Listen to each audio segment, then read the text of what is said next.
नाशिकमध्ये राज्य उत्पादन शुल्क पथकाची मोठी कारवाई पाहायला मिळाली आहे। मध्य प्रदेशातील अवैध दारूचे 1141 बॉक्स हे जप्त करण्यात आलेले आहेत। 1,07,72,000चा मुद्देमाल हा जप्त करण्यात आलेला आहे। राजस्थानमधील ट्रक चालक शंभूसिंह राजपूत याला अटक देखील करण्यात आली आहे। यापूर्वी आपण एक मागच्या महिन्यात अशाच प्रकारची एक केस आपण पकडली, म्हणजे गुन्हा नोंद केलेला आहे।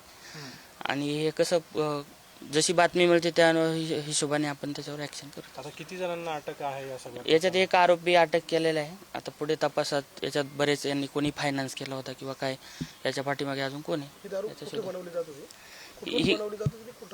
ही दारू जर आपण बघितलं तर त्याच्यावर लेबल आहे ते फॉर MP मध्ये बनवलेली आणि फॉर सेल इन MP, पण याची वाहतूक गोव्यामधनं MPच्या दिशेने आहे।